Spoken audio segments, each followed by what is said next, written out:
Seguimos con los elementos de la poesía hebrea. Ahora vamos a hacer referencia a la métrica. Los estudiosos de poética hebrea utilizan distintos acercamientos a ella y también diversa terminología, que ya hemos aclarado anteriormente. Algunos estudian la colometría, que es el conteo de de cola, los colon. El plural, recuerdo, es cola. Otros el conteo de sílabas y otros el de los acentos. En todos los casos se buscan patrones de regularidad en la composición que marquen un ritmo, secciones o articulaciones del poema. El utilizar los recursos de la métrica, por eso es algo simplemente mencionarlo, se deja para lo que es el trabajo sobre el texto hebreo, no sobre nuestras traducciones, como ya dije antes,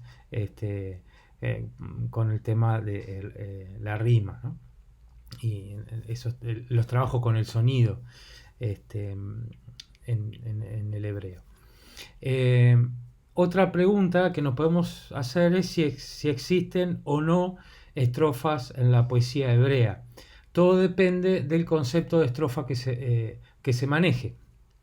Si se entiende que una estrofa debe ser métricamente regular, con igualdad de cantidad de versos, por ejemplo, es difícil encontrar tal regularidad en la poesía hebrea. Pero si se considera como estrofa una sección normalmente mayor a la del verso, con cierta unidad de contenido, se pueden encontrar estrofas. Ahora hablaremos de imágenes, metáforas y comparaciones.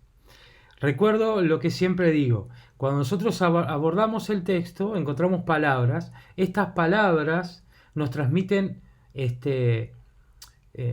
imágenes, nos meten en un mundo, nos quieren meter en un mundo también de las imágenes. Los conceptos los transmiten a través de imágenes. Entonces, eso de imaginarnos los textos o dejarnos llevar a las imágenes que el texto nos propone. Esto de las imágenes, de las metáforas, de las comparaciones, es algo que a través de eso el poeta quiere transmitir sentimientos, estado de ánimos. Y esto es algo que en las traducciones aparecen, nuestras traducciones aparecen. Entonces es algo que nosotros tenemos que, aparte de disfrutar, prestar toda nuestra atención para poder entender lo que el poeta nos quiso y nos quiere transmitir. Habrá que tener muy en cuenta este aspecto para preguntarse frente a una expresión en qué medida el autor lo usa en sentido literal o en sentido figurado. No siempre es fácil dilucidar esto. Más aún, a veces no se puede excluir que el orante tenga en mente distintos niveles de sentido simultáneamente. Es otro rasgo típico de la poesía, aunque no exclusivo, porque también lo encontramos en la prosa. La metáfora es la designación de un objeto por otro que tiene como el primero una relación de similitud. La diferencia entre esta y la comparación se reconoce por el hecho de que solo la segunda va precedida de un cómo. Jesús es el Cordero de Dios. Pablo no quiere correr en vano.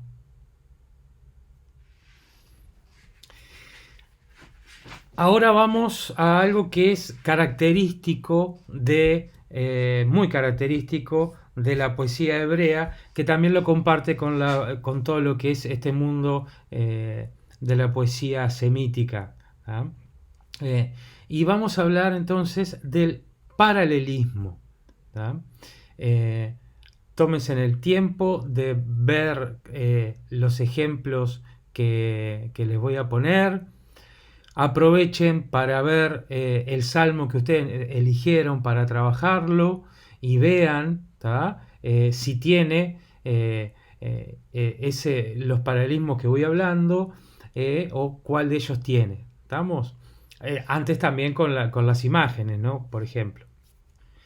El paralelismo es algo típico de la poesía hebrea, es un rasgo típico de la poesía hebrea que comparte con lo que es la poesía semítica antigua. ¿Ah? Y esto que voy a decir ahora es muy importante tenerlo presente. Consiste en expresar una idea a través de 2 o 3 frases consecutivas que se complementan. Aquí quiero recordar aquella aclaración de términos. ¿Tá? Cuando nosotros decimos un verso, ¿tá? Un estico, es una línea. Bueno, esas líneas pueden tener 2 o 3 subdivisiones, que eran lo que llamamos colon o hemistiquio. ¿Tá? Entonces, el paralelismo nos intenta transmitir una idea, ¿tá? En base o utilizando esas 2 o 3 subdivisiones. ¿Tá?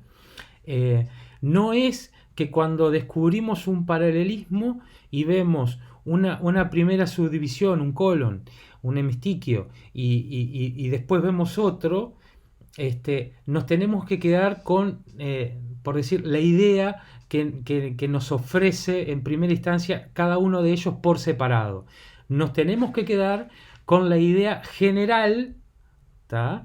Que la línea, el estico, el verso nos quiere transmitir a través del juego que realiza interno de esas 2 o 3 subdivisiones.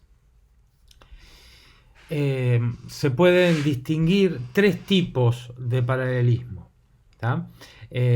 Primero, sinonímico. Segundo, antitético. Y tercero, sintético o complementario. Vamos al paralelismo sinonímico.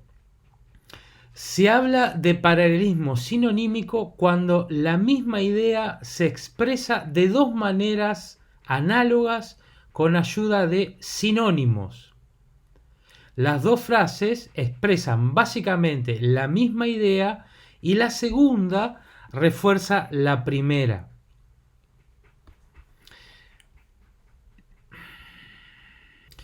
Como ejemplos de paralelismo sinonímico, presento acá el Salmo 6, versículos 2 y 3, y el Salmo 103, versículos 9 y 10.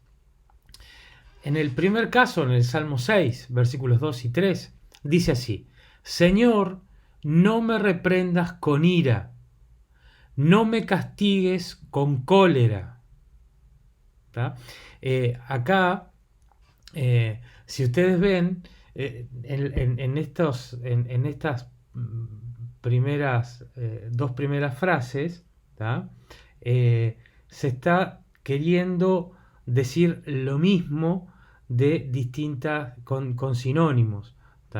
Lo que está pidiendo el orante es que el Señor, si bien él puede reprimirnos, puede castigarnos, que no aplique con toda la fuerza de la ira, de cólera, como que baje un poco, que baje, en realidad que baje bastante. Sigue: piedad de mí, Señor, que desfallezco, cura, Señor, mis huesos dilocados. Estas otras 2 frases también plantean la misma idea, que el Señor se dé cuenta de que el orante está débil, y esa debilidad, ese desfallecer,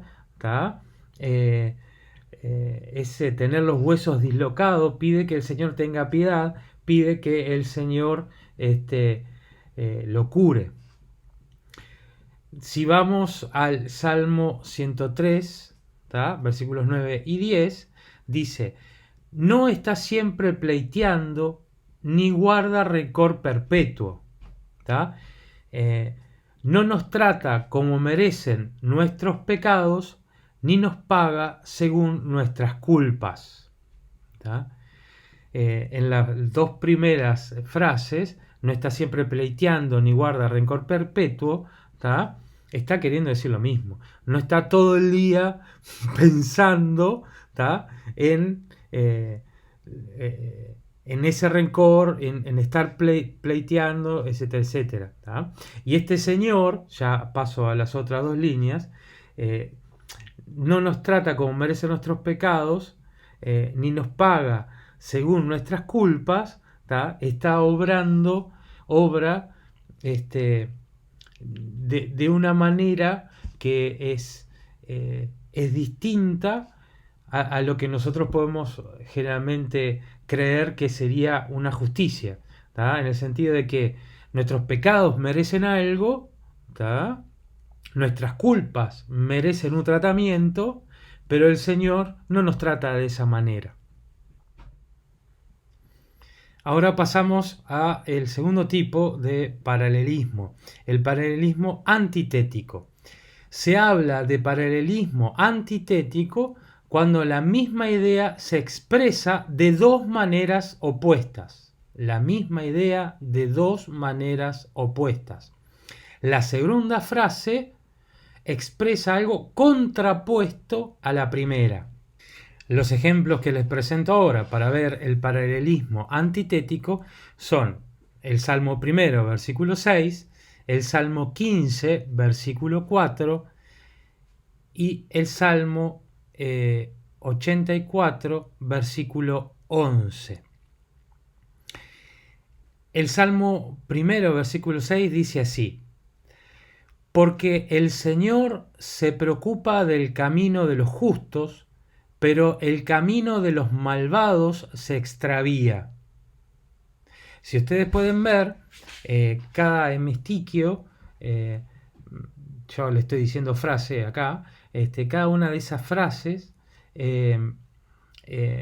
dicen cosas opuestas. En el primer caso, que el Señor se ocupa de los justos. La segunda frase, pero el camino de los malvados se extravía. ¿Cuál sería la idea general que se nos transmite? Es que el Señor nos va a pagar según nuestras elecciones, nuestras obras, ¿tá? Si vivir una vida justa o vivir como los malvados. En el Salmo 15, versículo 4, ¿tá? Dice así: el que desprecia al que Dios reprueba y honra a los fieles del Señor. De nuevo, son dos frases, ¿tá? Que nos presentan actitudes opuestas. La primera es despreciar a aquel que Dios reprueba, ¿tá? Y la segunda es honrar a aquellos que son fieles al Señor, ¿tá? Vendría que el Señor nos reprueba, ¿tá? La idea general es ¿quién es el justo? El justo es el que hace estas dos cosas. En el Salmo 84:11 dice así: pues vale más un día en tus atrios que 1000 en mi estancia, o pisar el umbral de la casa de Dios que morar en la tienda del malvado. En la idea general es mejor estar en la casa del Señor, es mejor estar en la presencia del Señor. Bueno, por cuestiones de tiempo, queda para la próxima clase hablar del paralelismo sintético o complementario. Así que, bueno, me despido hasta la próxima, espero que les sirvan. Sigan trabajando y aplicando esto nuevo que hemos visto a el salmo que han elegido.